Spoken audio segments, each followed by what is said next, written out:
Oh my gosh, so I was like getting ready, like getting myself hyped up to film some second channel videos, and I was like dancing around the living room, and I've actually like, I've actually worn myself out, but I'm very excited to be sharing my April TBR with you. So welcome back to my second channel, welcome back to Jack in the Books. These are the books that I want to read this fine April 2023. So let's dive straight in. Firstly, we have this book. This is called Nevada. I made a couple videos recently about like books I bought specifically in the USA because I prefer the US editions, and this is another great example. I will always be a warm colors boy. Like I love orange and red, like a deep yellow. I will always gravitate to covers that are those colors. So anyway, I have wanted to read this book for ages and ages and ages because it's a really interesting concept, and it's set in New York City in a used bookstore. Like, it's the dream. That is the dream. Maria Griffiths is almost 30 and works at a used bookstore in New York City. She drinks and takes random pills but doesn't inject anything except when she remembers estrogen because she's trans. In a moment of crisis, Maria buys some drugs, steals her ex-girlfriend's car, and embarks on a cross-country trek to Star City, Nevada, where she meets James, who's probably trans. What happens next is either Maria and James's salvation or their downfall. It just depends who you ask. Already, I love the tone of this. I feel like it's just gonna be so good. One of the most beloved cult novels of our time and a landmark of trans literature, Imogen Binnie's Nevada is a blistering and heartfelt coming-of-age story. Guided by an instantly memorable, terminally self-aware protagonist. Oh my god, I think I might start describing myself as terminally self-aware. And roaring back to print, featuring a remarkable new afterword by the author, Nevada is the great American road novel flipped on its head for a new generation. Now, I just read On the Road by Jack Kerouac, and so I feel like this is going to be like the trans equivalent to that novel, and I'm really excited about it. And hopefully it's a bit more interesting than On the Road was, because that book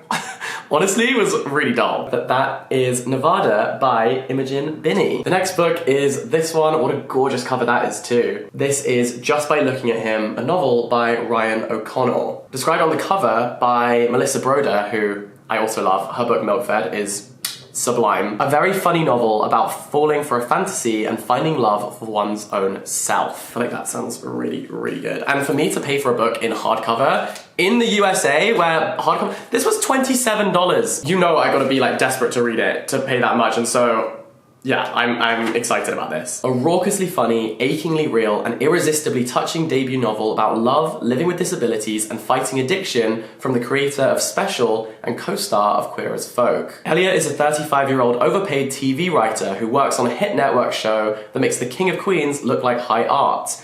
I don't know that reference, but I will Google it and I will get to know.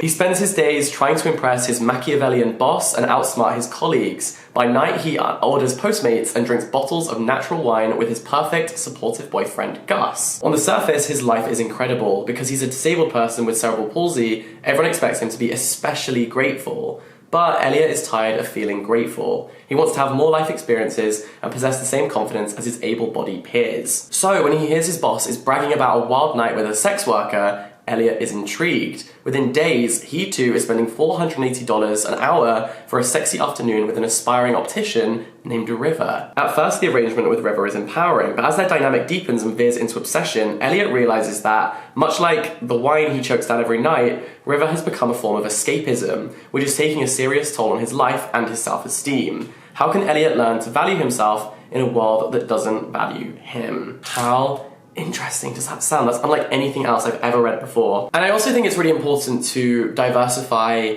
the voices that you are reading. And I have to say, as an honest self-assessment, I do not read enough books about disabilities and living with disabilities. So I think this is going to be really important for me to read, and I'm looking forward to it. So that is Just by Looking at Him. Okay, this next stack of books is the stack of books that I'm going to be taking with me on my travels to Korea and Japan. So firstly, we have Almond. This is by Won Pyong-sun and translated from the Korean by Sandy Jusun Lee. Yeonjae was born with a brain condition called alexithymia that makes it hard for him to feel emotions like fear or anger. He does not have friends, but his devoted mother and grandmother provide him with a safe and contented life.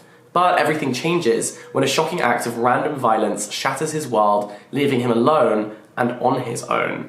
Struggling to cope with his loss, Yeonjae retreats into silent isolation until troubled teenager Gun arrives at school.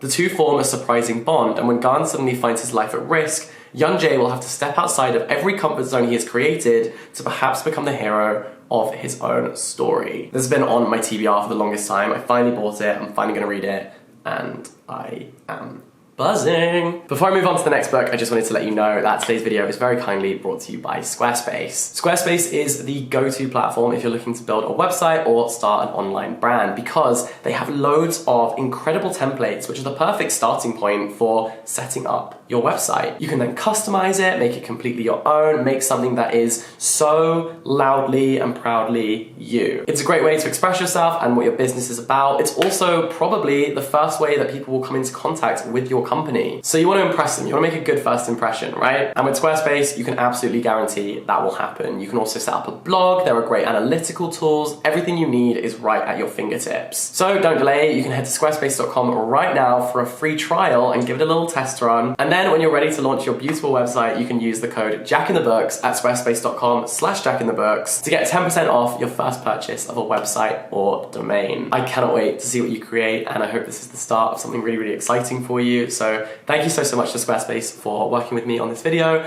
and letting me tell you guys about how great they are. Next, we have Osamu Dazai's No Longer Human. I have seen so much about this book. It is translated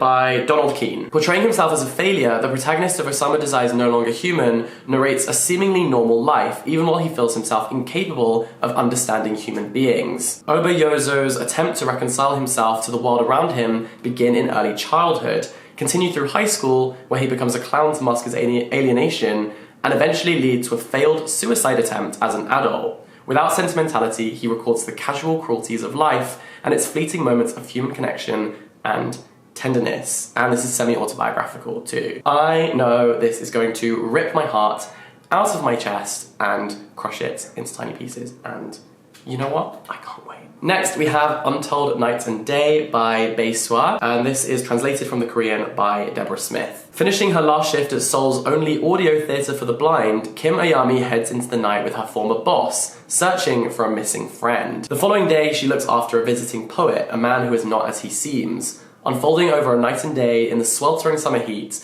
their world's order gives way to chaos. The edges of reality start to fray, and the past intrudes on the present in increasingly disorientating ways. Untold Night and Day is a hallucinatory feat of storytelling from one of the most radical voices in contemporary Korean literature. Like, come on, these sound so good. I am in for a ride, and I'm hoping the video that I make in Korea and then the video I make in Japan are going to be really fun too. This is Concerning My Daughter by Kim Hae-jin, translated by Jamie Chang. Yes to putting translators' names on the cover. We should all be doing that. Come on now. So credit to Picador for putting the translators' names on the cover. That is so important. Anyways, this book is about this. When a mother allows her 30-something daughter to move into her apartment, she wants for her what many parents might say they want for their child: a steady income and, even better, a good husband with a good job to start a family with. But when Green arrives with her girlfriend Lane in tow, her mother is unprepared and unwilling to welcome Lane into her home. In fact, she can barely bring herself to be civil. Her queer daughter's definition of family is not one she can accept. And yet, when the care home where she works insists that she neglects an elderly dementia patient with no family, who had a successful career and travelled the world, who chose not to have children, Green's mother cannot go along with it. Why should not choosing a traditional life mean that your life is worth nothing at all? Oh, I see. In Concerning My Daughter, translated into English by Jamie Chang, Kim Hae-jin lays bare our most universal fears on aging, death, and isolation to offer, finally, a tribute to love in all its forms. Oh, I feel like this could be heartwarming. This could be really, really great. Okay, this is Concerning My Daughter, I think. I'm looking forward to that. Next, we have The Age of Doubt, which I think is more like a collection of different things. Yeah, so this collects some of Park Kyung-ni's most famous works, including her 1955 debut, and other stories featuring characters that would appear in Toji, her 20-volume epic. Wow. Translated by Sophie Bowman, Anton He, we love Anton He, Slim Jung, Yoo Jeong Kim, Paige Anaya Morris, Matho Mandaslut, Emily Yai Won, and Dasom Yang, with insightful commentary by Professor Kang Ji-hee. So there are 7 pieces in here called Calculations, Black is Black, White is White, The Age of Darkness, The Age of Doubt, Retreat, The Era of Fantasy, the sickness no medicine can fix. And then there's also some like commentary at the back. That's cool. One of Korea's most venerated writers, who was hugely influential during her almost 40-year-long career.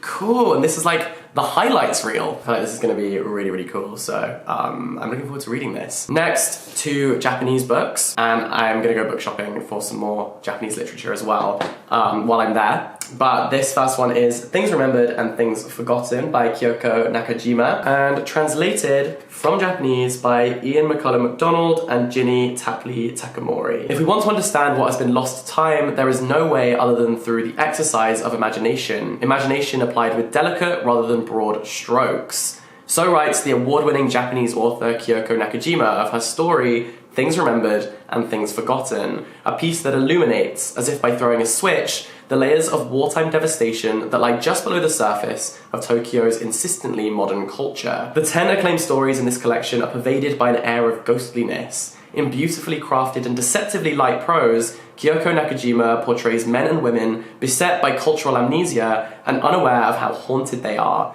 by fragmented memories of war and occupation, by fading traditions, by buildings lost to firestorms and bulldozers, by the spirits of their recent past. I think it's gonna be really interesting to be reading about Japan's history while I'm in Japan, you know, and the effects on the population, on people in that country. So yeah, I am very much looking forward to that as well. Night Train to the Stars by Kenji Miyazawa. Who was this translated by?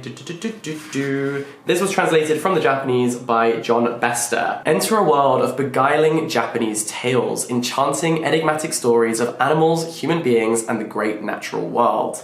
Dark and innocent, sublime and whimsical, Miyazawa's stories have the ageless feel of the best fairy tales. There are animal allegories like the ungrateful rat, where a rude rodent insults all the objects he meets until he meets the rat trap. There are morality tales such as The Restaurant of Many Orders, where 2 hunters become the hunted. There are also transcendent stories of childhood and mortality, like Night Train to the Stars, where a magical steam train carries children through the night and up to the heavens. These stories reveal the unique brilliance of one of Japan's most beloved early 20th century writers. I'm so excited! So these are the books I'm taking on my trip so far. I need a couple more Japanese books. That's an excuse to go book shopping in Korea and in Japan. Yes, those vlogs are gonna be so cool. And then the final book that I really love to read in April is this one. I just bought it. It's called Stories from the Tenants Downstairs, and it's by Siddiq Fafana. And the reason I bought this is because it has some similarities to the book that I'm writing. And I was like super intrigued to see how someone else would take on a similar idea. So I'm very, very intrigued by that. At Banneker Terrace, everybody knows everybody, or at least knows of them. Longtime tenants' lives are entangled together in the ups and downs of the day-to-day, for better or for worse. The neighbours in the unit next door are friends or family, childhood rivals or enterprising business partners. In other words, Harlem is home. But the rent is due, and the clock of gentrification, never far from anyone's mind, is ticking louder now than ever. In 8 interconnected stories, Siddiq Fafana conjures a residential community under pressure. There is Swan in apartment 6B, whose excitement about his friend's release from prison jeopardizes the life he's trying to lead. Mimi in apartment 14D